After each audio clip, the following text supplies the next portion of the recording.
Kia ora, and welcome to the Maxim Institute Book Club. My name is Jeremy, and this month I'm joined by Julian Wood. Over the course of the last generation, mantras of excess have driven our culture of consumption. Bigger is better, greed is good, too much is never enough. But before Gordon Gekko gave human form to the corporate zeitgeist of the 1980s, and before we could upsize our combos, a German-born economist planted a warning flag with his book Small is Beautiful, a study of economics as if people mattered. Our senior researcher Julian Wood made this book his choice for the Maxim Institute Book Club, and he joins me for this month's podcast conversation. All right, so Julian, welcome to the Maxim Institute Book Club. This book this month is your choice, Small is Beautiful by Schumacher. In reading this, sometimes we call you the Doom Wizard at Maxim, and in reading this, I definitely got some of that sense. It's quite amazing, actually, Schumacher writing this, the beginning of the 1970s, and so much of what he's pinpointing are big issues that are right to the forefront of public conversation, right now. And so I guess just to start off the podcast, I'd be interested to know what it was that made you choose this as your first pick for the Maxim Institute Book Club, and when you first came across this work and kind of what impact it had on you when you first read it. It's an interesting little book, relatively famous in certain circles, and if I'm honest, had no clue what it was about. Had heard from various people it was a good book to read, had seen it around the Maxim office. I do like some of Schumacher's other work. What other work has he done? As an economist yourself, is he an influential economist outside of this book? Yeah, he's fairly celebrated. This would probably be one of his big pieces, right? Small is Beautiful. And it's one of those pieces that people often harken back to and then say, although I've never actually read it. I'm struggling to recall the names of the other books, but there's a couple also lying around the office that I've perused and had a look at. So am I a fan? Becoming more of a fan. Having said that, hugely influential in the 70s. Hung around with people like Lord Keynes on the UK's coal board, sort of a controversial figure. And I would say, a bit of a prophet, actually. A lot of what he says in this book, I think, is a product of its time, but also, I think, says, if we don't change, things are going to go pretty badly. And maybe a prophet of doom, but also, I think, someone who's trying to solve those problems. So it is one of those books that people, they refer back to. They say, small is beautiful, insider joke. Why did I choose it? It was just on the list. It had economics. I liked the title. Had I read it before? No. Did I know what I was getting myself into? Absolutely not. Is it hard to read this book at times? Absolutely yes. Don't do it if you've had a bad day. Don't read this book if you've had a bad day. And also understand that it is a product of its time. So there's language in here that some people might find offensive. There's ways of talking about other countries and cultures which probably wouldn't be written the same way today. There's a lot of things in here which, at face value, if you get upset, you might find yourself upset. Having said that, if you look at the big themes here, it really is quite a seminal piece, especially in the economics field. Just to start off with, I thought I might just read a quote that sort of early on really was like, oof, just talking about economics, and just to start off our conversation, as you've already referred to, Keynes, Lord Maynard Keynes, who's the sort of well-known father of fiscal policy, a hugely influential economist. And he sort of brings Keynes in for some retribution here in his book. And just, I'll pick it up, he's talking about Keynes and some of his views on what's necessary for human sort of development and thriving when it comes to economics. And I quote from Schumacher, "Economic progress," Keynes counselled, "is obtainable only if we employ those powerful human drives of selfishness, which religion and traditional wisdom universally call upon us to resist. The modern economy is propelled by a frenzy of greed and indulges in an orgy of envy, and these are not accidental features, but the very causes of its expansionist success. The question is whether such causes can be effective for long, or whether they carry within themselves the seeds of destruction. If Keynes says that foul is useful and fair is not, he propounds a statement of fact which may be true or false, or it may look true in the short run and turn out to be false in the longer run. Which is it?" And I think that's probably one of the key questions in the book. Looking at that quote, but sort of taking a view of the entire book, which is it, Julian?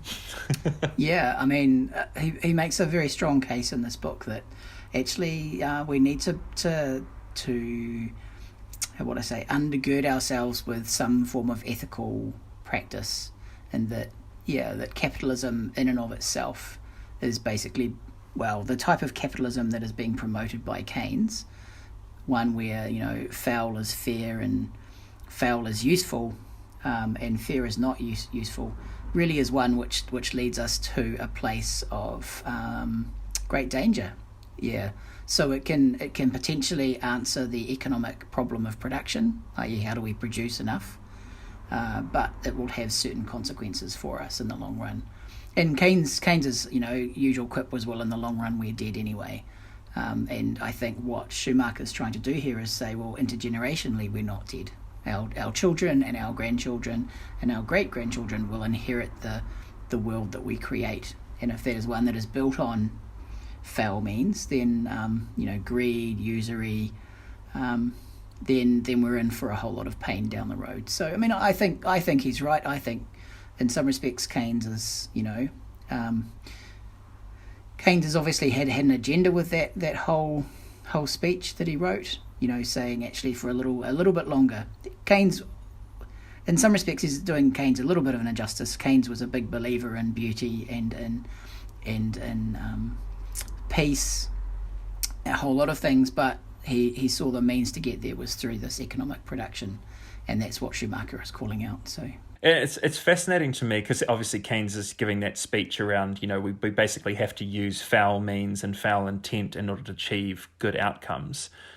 He's speaking in the midst of the Depression. It was interesting to me the parallels between the famous George W. Bush speech after 2 days after 9/11, that basically Americans need to go out and spend so that our way of life is not brought down by this attack in the way that the attack is meant for it to happen.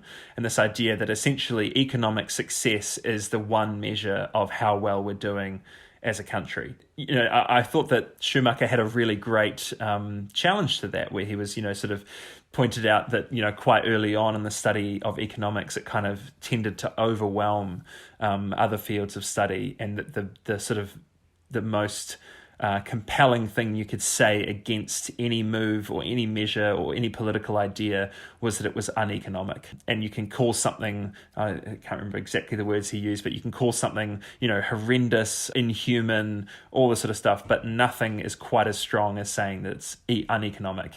So how did you feel as an economist reading that? Yeah, I mean, I really enjoyed that quote, so I'm desperately trying to find it, because it's one of my favourite quotes in the book, actually. I should have had an easy access guide, shouldn't I? But it really is this sense that you can have something that destroys half the earth, but as long as it's uneconomic, it's okay. And I do think that here it is. Here I've got it. You can call a thing immoral or ugly, soul-destroying, or a degradation of man or woman, a peril to the peace of the world or to the well-being of future generations, as long as you have not shown it to be uneconomic. You have not really questioned its right to exist, to grow, and to prosper. I just think that's a fantastic way of framing, and later in the book he calls it the religion of economics. In some respects, I think he is calling out the sort of the economic reductionist, that if something is uneconomic, it shouldn't exist, and if something is economic, it has a right to exist. And I think what he's calling us to is say, well, just because we can do something doesn't mean we should do something. Just because something can make a profit doesn't mean it should still be produced. And I think that's just probably, I think for me that's the quote of the book, in some respects, that actually, as the economic narrative has gained ascendancy, what have we lost along the way? And we have lost things. And it's really interesting because reading his, just all through, baked into that idea throughout the book, is this idea that we've kind of defaulted in a society that doesn't claim any one particular organizing kind of morality or organizing philosophy, in a society that basically says, look, we can't claim one source of truth or one source of purpose or meaning for all people, because that leads to huge, wars and dissent and we can't live peacefully with one another if we try to say that there has to be one unifying philosophy that sort of undergirds all of life. What he's pointing to is essentially that by if Americans say that the American Constitution points to life, liberty, and the pursuit of happiness, we have kind of defaulted to this idea that the pursuit of happiness is the pursuit of economic ends, a pursuit of wealth, a pursuit of comfort that is enabled by large amounts of wealth and consumption. And so, in a way, we have sort of gathered around a unifying new philosophy that is like a religion, which is this idea of economic progress and economic success that leads to all of us being able to have more. Yeah, and you have to remember that Europe had gone through two massive world wars, or European wars, or they were larger than Europe, but certainly there was this sense that ideology in and of itself will lead to war and strife, and so what we need is something that will bring us together. And you see Keynes arguing for a long time that this thing that will bring us together is trade, it's economic growth, and that if you can get people trading with each other, they have far more to lose through political disagreements than they can achieve by just agreeing with each other to trade with each other and get on. And so this whole notion of globalization, in some respects, around economic production and consumption, is essentially this thing that will unite the world into peace. And Schumacher, I think, is definitely saying, hey, there's something wrong with this model. You can't build peace on economic foundations, which in turn rest on the systematic, and this is a quote, systematic cultivation of greed and envy, the very forces which drive people into conflict. So, yeah, whereas I think a whole lot of economists are saying, hey, if we want to have peace in the future, we need to trade together, to be more wealthy together, to have mass production and mass consumption. And Schumacher, I think, is rightly pointing out that is not a great foundation for peace. And you're right to point out, the world wars, because essentially this idea of being proud of your nation had turned into the Third Reich, this idea that, our nation does it better than everyone else, and our nation is kind of destined to, it is an identity thing.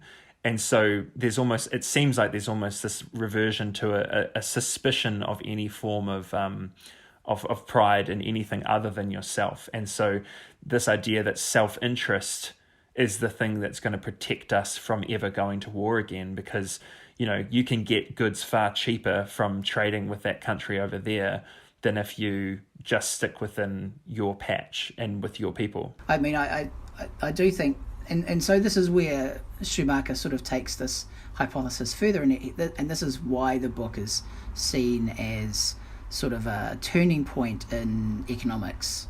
I think after this you saw the development of environmental economics, which hadn't, it was part of this whole rise in the environmental movement. He basically says, unlimited economic growth pushes the boundaries of what the world can sustain, because actually a lot of what we're doing is using up non-renewable energy.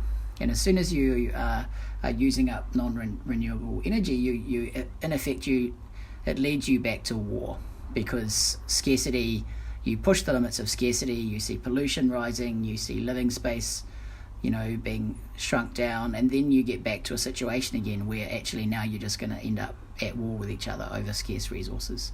So it's this interesting kind of counterpoint that actually, growth might work in the short run, but eventually you will run into the natural limits, because economic growth has no natural limits, especially when natural resources aren't being priced appropriately. Yeah, and this idea of natural capital versus renewable resources that we have, and that we've been treating things that are finite but seem infinite at the moment, like oil and like all the things that we can dig up out of the ground that we can use once and then they're gone, because it's been assumed that there is such plenty of these things, for a couple of generations or however many generations, it's correct. We won't run out of these things, but actually we are setting in motion and setting in place a system of consumption that that is self-perpetuating and leads to expectations around the way that we should live and what is possible to do that are unrealistic and unsustainable. Yes, I mean, and I find this exceedingly interesting actually, because he actually riffs off Karl Marx here for a bit, which I think that's really, I mean, and so I've got two quotes from the Communist Manifesto, which I think reflect both Keynes and what Schumacher's trying to do. So first about capitalism, Marx says it's accomplished wonders far surpassing the Egyptian pyramids, the Roman aqueducts and the Gothic cathedrals, that modern capitalism is producing these unbelievably amazing things. The seven wonders, now we've got 700 wonders and we've created them ourselves. But equally then sort of Marx goes on to say, so modern bourgeois society with its relations of production, of exchange and of property is a society that has conjured up such gigantic means of production and of exchange. It's like a sorcerer who is no longer able to control the powers of the netherworld, whom he has called up by his spells. And you see this notion actually that through this whole book that, modern capitalism is creating such irreparable harm to nature that it is like this sorcerer that has now started on a path, and the powers of the netherworld are now beyond his own means of control. And you see that in the modern dialogue, right? You see that in the students marching down the street. There is no planet B, and this sort of overwhelming sense that things that are out of control, what we thought we could control, what we thought we could do with mass production, are now creating harm, and especially for future generations. So I think it's really interesting to see these big thinkers actually coming together. And it is something I think that he hearkens to later in the book when he sort of says, the real thing we need to talk about is ideas. That actually, if you really want to change the world, forget production and consumption, let's talk about ideas. And he's calling out the ideas of Keynes. He's calling out the ideas of economists and saying, you've got this wrong. Your equations are wrong. Your obsession with size and with economies of scale and with trade are wrong. Your inability to price oil and coal and basically fossil fuels is wrong. And what we need to do is change the way we are thinking about the economy and about our future. And I think that if he was writing today, he would add in your inability to price carbon emissions. Well, absolutely right. I think he's writing before the terminology that we use today to talk about these topics existed. So at one point I was like, what's he even talking about? And part of it is that he didn't have a word for renewables. So he was talking about capital income flows and capital stocks, and basically saying if it's a non-renewable, it's a stock, but we're treating it like an income. And if it's a renewable, it's an income flow. And so it's a little bit confusing to read. So like treating oil like it's just an income that we can constantly have coming in, rather than a stock that is depleted and it's not being renewed. Yeah. And so, I mean, in some respects, and then he's debating it also at a time where nuclear energy was seen as the saviour, the energy saviour, because, this wonderful technology that was basically harmless, or maybe it's not so harmless, we're not quite sure, but we get something for nothing. A little bit of plutonium gives you a whole lot of energy for a long time, and it's safe and clean and all that sort of thing. In some respects, he's aware of the impact of carbon emissions, and so because he calls it thermal pollution, which I thought was quite interesting. Thermal pollution. And so actually, I was talking with Jonathan Boston and listening to some of his work, and he's found, and it's fantastic. I just want to dive into it because I love it. A Swedish chemist and Nobel laureate, Svante Arrhenius, in 1896 calculated what would happen if we doubled concentrations of CO2 in the atmosphere. And basically says, he's trying to work out what would happen. And at the time, in 1896, people were really afraid that we would go through a second ice age. And so this Swedish physicist and chemist is saying, actually, no, because of carbon emissions, we're not going to come close to an ice age. We're actually going to be heating up the world. So this has been known, and apparently his calculations took him an entire year. They're basically OLS, ordinary least squared regressions. Took him a year to calculate his calculations. He became quite famous. And so he said basically, if we doubled emissions, we would get about a 5-degree rise to equilibrium. I mean, a long, long time people have actually been aware of the role of carbon in the environment. It's no way of knowing carbon emissions, how they're increasing over time and things like that. I mean, it's really interesting. He talks about that thermal pollution, right? I think his numbers are completely out. He still had no concept of how far we would come even in the next 50 years production-wise. So I went and had a look at some numbers. So in 1973, if you use 2011 American dollars, the global GDP was about $28 trillion. And, he's thinking, if we double that, we'll get to a certain point. Or what actually happened is by 2015, it was $108 trillion.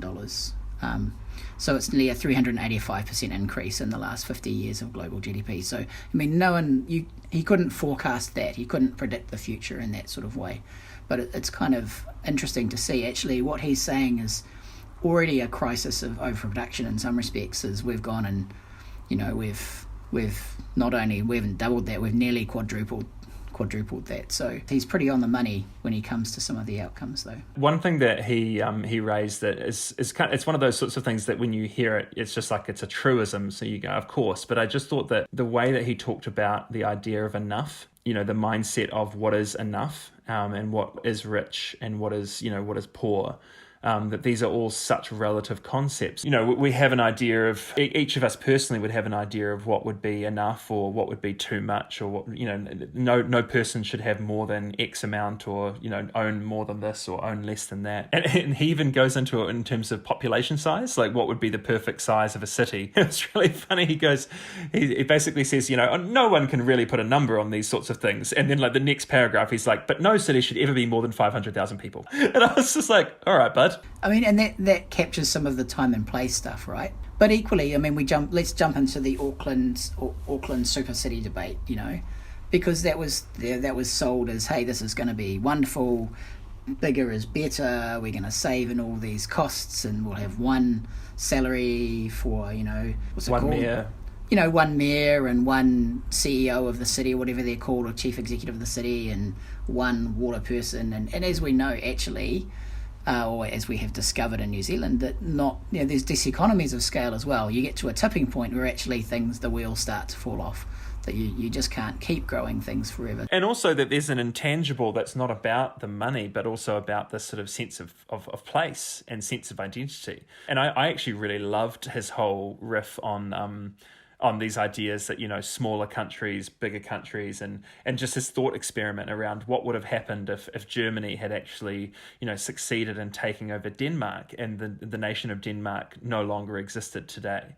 Would we, the counterfactual of going, well, the nation of Denmark, what used to be Denmark needs Germany to keep going. And actually what we've seen is that the nation of Denmark is thriving. It's actually, a very successful country. It didn't need to be amalgamated into a larger body in order to, remain successful. And in fact, it's still got unique contributions to the world that we look to and go, oh, well, Lego's awesome. Yeah, I mean, that's the thing, right? And he's pointing this out time and time again throughout the book, that and this is another thing that economists love to talk about, is mobility of people, right? Like, let's agglomerate people in cities, let's move them around. And he's saying, well, maybe that's not the best solution. You see that it's really interesting, because I did all the regional development stuff a couple of years ago, and he's pulling off some of those models and showing that once you start this process of agglomeration, you actually get yourself into, they're called cumulative causation models, where the flows start to build to a point where they just naturally occur and you can't fight them. And so you see growth occurring in certain locations, and you see stagnation and decline occurring in other locations. And it's this notion of be careful what you start in some respects, that sometimes it's better to just be small and to say, actually smaller is better. This place is better if we just say, hey, how can we let this place flourish without forcing it to become something else. I really enjoyed that part of the story, that actually place is important. And that actually structures that keep people in places are good. He refers to sort of the mass mobilization that was enabled by people, having cars and planes, and people could just up and decide that they were going to move to the big city. On a large scale, that reflects the truth about what we all know. Every house that I ever rented, I didn't feel like it was my responsibility or even in my best interest to necessarily, fix the house or to make it better or to slowly improve it, because it wasn't mine and I wasn't staying there. And interestingly enough, since my wife and I were able to buy a house, we have continuously, when we can, we have invested in, what about this house can we improve? How can we make it a better place to live? Every time I do a repair to the house, and I quite regularly find out that the person who last was there to repair something didn't do a very good job. Because I own the house, I want to make sure that I repair it in such a way that it will be repaired for quite a long time. When I was traveling through America a couple of years ago, I was fascinated by small towns that were beautiful, that where they'd had people in the past who, even though their city wasn't New York City or wasn't Chicago, that they knew that they were a smaller city or a smaller town, they were still like, we are going to make this place beautiful. We're going to create structures and institutions that are the best we can possibly do. And they're going to be great. And you even travel through places like Oamaru in the South Island, and they just have this beautiful history of architecture that's there, where they have probably one of the most beautiful opera houses in all of New Zealand, even though they're just this small city or town. But people who were there were like, no, this is our place, and we're not we're not going to just, when we get the opportunity, move to a bigger city so that we can have better opportunities for ourselves. But we're going to stick here and make this the best place we possibly can. And I think that, what he calls footlooseness as being kind of this really bad habit and a bad philosophy to be in the minds of just the population at large, that if something's not going well where you are, then the best thing you can do is get out, because it's going to go better for you and your family if you just leave.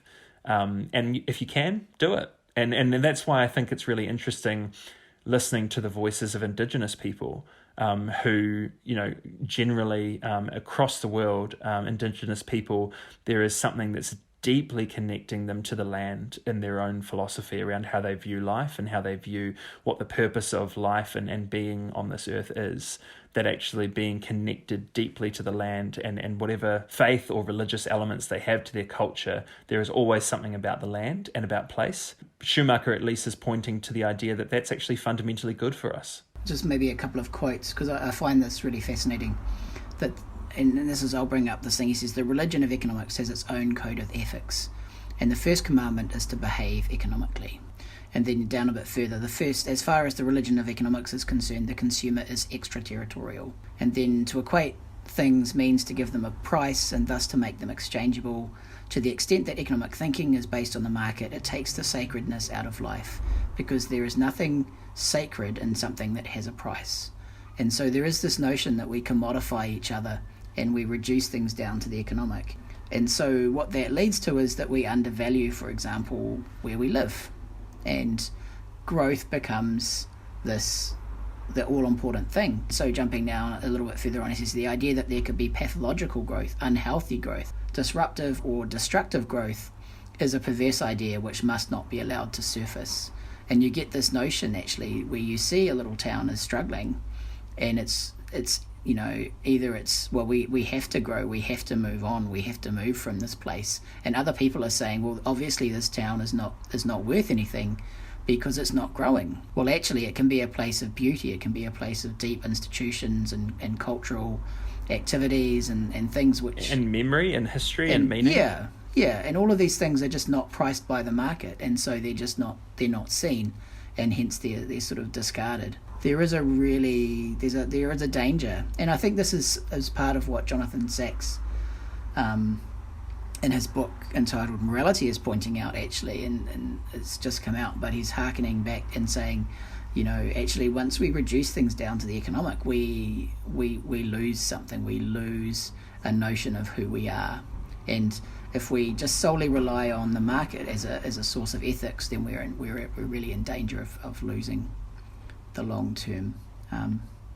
And so, yeah, I mean, I think in this book he tries to pull it back. He talks about Buddhist economics. Part of this chapter of Buddhist economics that I thought was incredibly compelling, especially and speaks all the way from 1970 right to today's big economic considerations. He says, there is a universal agreement that a fundamental source of wealth is human labour. Now, the modern economist has been brought up to consider labour or work as little more than a necessary evil. From the point of view of the employer, it is in any case simply an item of cost, to be reduced to a minimum if it cannot be eliminated altogether, say, by automation. From the point of view of the workman, it is a disutility. To work is to make a sacrifice of one's leisure and comfort, and wages are a kind of compensation for that sacrifice. Hence, the ideal from the point of view of the employer is to have output without employees, and the ideal from the point of view of the employee is to have income without employment. And I was just like, wow, did he ever pick what was going to start to happen? I mean, in terms of the idea of universal basic income, all of these ideas around even, the fact that we can conceive of a life without labour, a life without employment. Yeah, and I mean that's he pulls this back later on and says, in some respects, work is so fundamental to life that actually it is a great source of fulfillment. That work can be liberation. It can be a way of not only sustaining ourselves but being in touch with the community around us, with being in touch with nature in and of itself, which Schumacher sort of says is a blessing. I mean, I think he's fundamentally right. If we reduce work to its contractual basis, often it's seen as a negative thing, that work is framed in a negative way. It's an expense on a balance sheet. That often now the easiest way to cut your expenses is in some way, shape or form to cut wages. How do we do that? We do that through automation. And if you're a person, are you enjoying your job?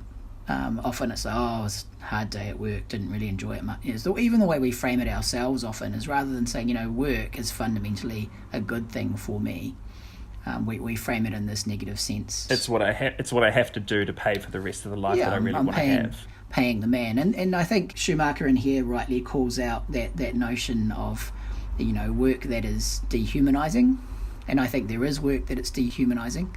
Some of that I think is just simply, I think Karl Marx calls it, man's become the appendage of the machine. If all you're doing is turning a single nut in a factory line as the cars move past, it is dehumanized. It is, you are now working to the pace of the machine. You're working, everything you're doing is prescribed, but work doesn't have to be that. Work can be so much more than that. Yeah, I thought his distinction between what makes a machine versus what makes a tool that is used by humans was really interesting. A machine is still a tool as long as a human being's interaction with that machine is necessary, or is basically, that the human's involvement in the work is still skillful and requires craft. And I think that's something that, thinking about what actually makes work satisfying is this notion of you being able to get better at what you're doing over time and to have a sense of mastery or craftsmanship or growing in skill through what you're doing. So, a farmer can constantly, you get new challenges, or there's a way that you personally are growing through the work that you do. But thinking about jobs where you're just literally doing the same thing day in and day out, and there's no real appreciable way of you kind of, becoming more skilled at that thing, because it's, that is actually really dehumanizing. That's, that's the kind of work that people, sort of define as I want to get away from this, or I'm only doing this to earn money. But I like you say, I really appreciated his sort of call for us to reframe the way that we view work, not as just the thing that we do to pay for the bits of life that we actually like. But there's actually something inherent about it giving us purpose and giving us, a role that we have to play, right? He sort of brings that back and says, actually production, when we're sort of obsessed with size and bigger and everything needs to be bigger to be better. And he's saying, well, actually, no, there might be, and I think he calls it intermediate technology, a way of producing things which doesn't dehumanize, is not focused on bigger is better, but produces the goods that we need or want, while also providing meaningful work. So he's sort of, I think he uses the example that, if you wanted to build a ditch, a big, huge ditch, you could use no technology whatsoever and have lots and lots of people. They wouldn't probably accomplish much because all they're doing is digging holes with their hands, but you'd have lots of people employed. It would just be pretty mindless and horrible work. He says, or you could just use lots of machinery and have no one employed and just have a big machine digging the ditch. Or there might be a third way, which is you find a path which says, well, is there a way to employ people while building a ditch that doesn't dehumanise and just doesn't remove labour from the equation? And there might be a way which is not the most efficient or economic way, but actually it drives a meaningful life and purpose, that actually there is a third way that we need to try and find. Given this was written so long ago, you alluded to the fact that there's sort of, environmental economists, there's sustainable economists now. Are there people who are kind of influential now? Who are those people who are influential now who are trying to figure out a way to actually, and it feels bad even saying this word given the context of the conversation, but incentivize ways in which, producers and people who are making these kinds of economic decisions to actually make those kinds of decisions? So, I studied, this is 20 years ago, natural resource economics as sort of a paper, a fifth year economics paper. And, it was actually quite fun, right? Because even things like fish stocks, we can deplete fish stocks, or we can harvest fish at an appropriate rate that allows the fish stock to become a renewable resource, right? If you overfish, the fish stock dies. And there's all sorts of things, like there's Hamiltonian equations that you can fire in some assumptions and it spits out a harvest rate, and which is really cool, and I love doing it. It's also, they're quite frail though, like a lot of these models are still quite frail, so you change some of the assumptions and you get quite different outcomes. So I remember we had to calculate the harvest rate for orange roughy fish stocks and things like that. And, we had assumed birth rates of every 2 years or something, but it turns out that actually orange roughy only give birth every 10 years. And so even though we'd used all this smart environmental economics, we had over-harvested orange roughy for the last 10 years. So things like that. A lot of these economic models are, has come a long way, absolutely. There's another influential guy, David Autor, who talks about automation and labour markets and jobs disappearing and stuff like that. So I think he's from MIT. He's very influential at the moment. So there's lots and lots of work being done in this area. I think probably the big thing is around maybe an inflection point at the moment. I think up till the last few years, a lot of the onus has been on consumers. So as consumers, what are you going to consume? And you have the power to change things. So as consumers, you can choose an environmentally friendly product, or you can choose the non-environmentally friendly product. It's up to you.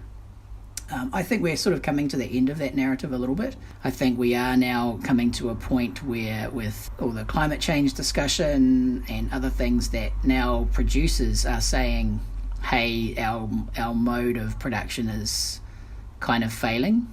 So I attended a webinar recently with a Harvard professor, can't recall her name off the top of my head, but her whole hypothesis is around how do we save capitalism in some respects when the world's on fire.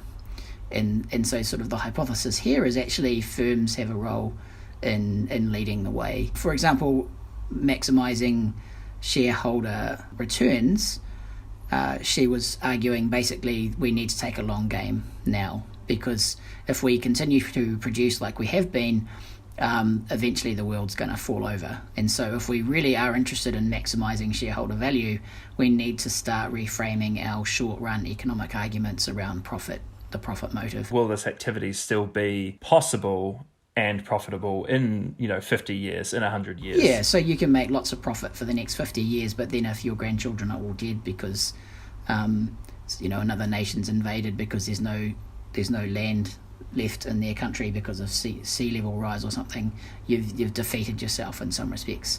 So in some respects, I think it's becoming, probably rather than just focusing on consumers, I think we are now focusing more on producers as well. And this is where I think actually Schumacher's book comes into its own, because he is continually arguing that sort of the whole way through, if you just focus on growth, even if it's long-term growth, which is what this new sort of what I would frame, this saving capitalism argument, he basically says you've got two options. One is we focus on the long term and we grow our way out of this. And he basically says that's not going to work. That we need to fundamentally say, hey, actually, do I need this much to live on? And actually, what we don't need is more growth, more consumption, more production, and new innovation, but to say enough is enough. That small is beautiful. That locally produced goods is what we need to have. And I can see arguments both ways, right? Like you can say, actually, do we need never-ending new levels of consumption? Probably not. We have moved from, 28 trillion to 108 trillion GDP around the world. Maybe the issue now is not more, but how do we distribute what we do have better? So in some respects, I do think Schumacher's calling us into something which is beautiful, and it's quite different to the modern narrative, which is just more is better. And confronting to the modern narrative. It's quite a thing to read this book. I was literally this morning, walking around my house as I was getting ready for work and, making breakfast, and just seeing everything in my house that's made out of plastic, which is obviously made out of oil. And just realizing that everything that I have that is made of plastic is made of a piece of natural capital that is not going to be available to future generations. And just kind of going, whoa, what are the future generations going to think of our levels of consumption that we just sort of take for granted as kind of almost being our birthright, that we should be able to have such levels of comfort and convenience, and to be able to travel anywhere we want around the world with sort of no, not a second thought. And I do think it's really interesting seeing the return of morality, but it's not coming from a particular church or, but there is, among, you mentioned the climate march before. It's almost like, people like Extinction Rebellion that are doing these extreme forms of protest are almost like kind of the prophets of a new morality. And, people can talk about the roots of that philosophy and the roots of that fundamentalism and whether or not it's helpful. But I do find it really interesting that there is a morality that is pushing into this sort of, I guess, assumed neutral space of economics, that it's saying actually there is something, and companies having to, even the fact that companies are being accused of greenwashing, and sort of, saying that they're more sustainable than they really are. Even the fact that they would want to greenwash shows that they know that there is a new morality that's at play in the economy. And I find that really interesting. And I guess that is something that does give me hope for the ideas of small is beautiful actually making more of an impact in the next couple of decades than it maybe has over the last 50 years. And I think this sense of when is enough. I mean, you mentioned the travel by birthright and flying around the world and things like that. Actually, I think people are more aware that it's potentially not the most sustainable way of living your life. I do think, I just found it fascinating. I went back and I looked at the numbers around renewables and the share of electricity generation and primary energy and all that sort of stuff. And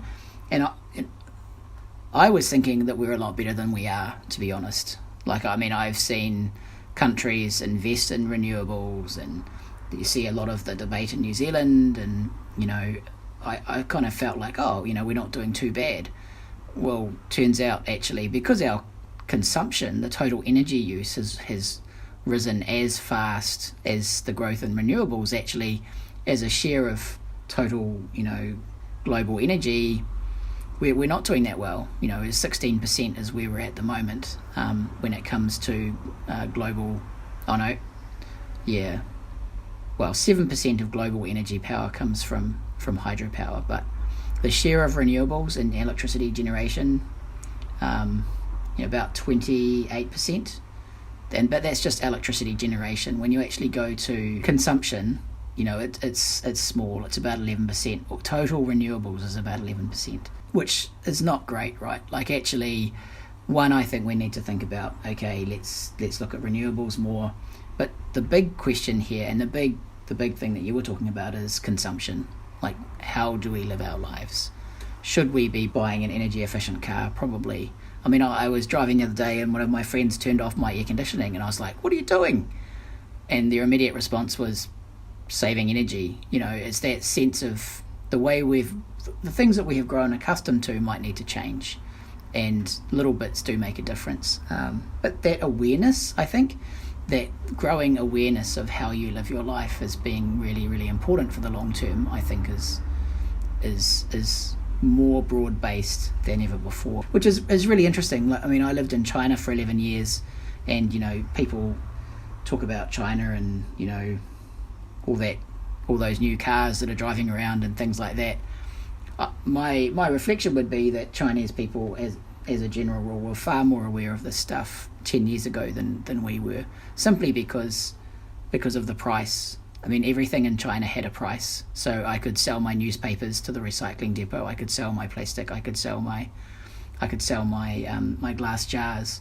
Because things were priced, people knew that there was money to be made through recycling or through making different choices. And so it was quite an interesting place to be. That actually, I do think if we priced carbon appropriately, people would be like, oh well, maybe I will not choose to drive my car today. Maybe I will take the bus or train or something else. Yeah, and so in that way, it's really interesting because economics, the laws of economics itself, the fact that if you price something accurately, the price indicator will actually be enough to get people to change their behavior.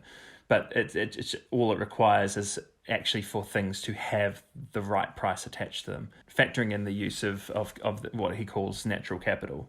Yeah, and there is another side to that too, though. So I like the idea that if you price things appropriately, people will change. But to be honest, I mean, I've known people with lots of money who just considered speed cameras to be a form of tax, a pleasure tax that they were prepared to pay, and I think it's that sense of that there's a deeper truth here, actually. Yes, price signals are one part of it, but another part to it, I think, is that underlying sense of ethics and who we want to be. And I actually think this is where Schumacher walks a really fine line, but tries to show that there's got to be more than the reduction to price here, that actually who we are, who we want to be, what's our ethical base, is just as important. And I see that in Jonathan Sachs's work as well. Actually, when it comes down to it, we can't just outsource everything to the market. We do have to start talking about what we fundamentally believe about who we are and our role in the world. I think that's a really good place to finish with essentially Schumacher's call to wisdom. I really liked what he said, and he basically says, from an economic point of view, the central concept of wisdom is permanence. We must study the economics of permanence. Nothing makes economic sense unless its continuance for a long time can be projected without running into absurdities. There can be growth towards a limited objective, but there cannot be unlimited generalized growth. It is more than likely, as Gandhi said, that Earth provides enough to satisfy every man's need, but not for every man's greed. Permanence is incompatible with a predatory attitude, which rejoices in the fact that what were luxuries for our fathers have become necessities for us. Thanks for joining me this month, Julian, for the book club. It was a challenging read, and as you say, Schumacher very much a prophet in the wilderness, and I think often the prophets are there to make us uncomfortable in areas that we need to be uncomfortable. So yeah, thanks for joining me, and hope you enjoyed the conversation. For all those who are listening, it's been a pleasure. Enjoy. If you haven't subscribed to the book club yet, you can email us at bookclub@maxim.org.nz, and you'll receive email updates of what we're going to be reading and when new reading guides and podcasts are out. For more of Maxim's work, head over to maxim.org.nz, where you'll see our latest research, analysis, and commentary.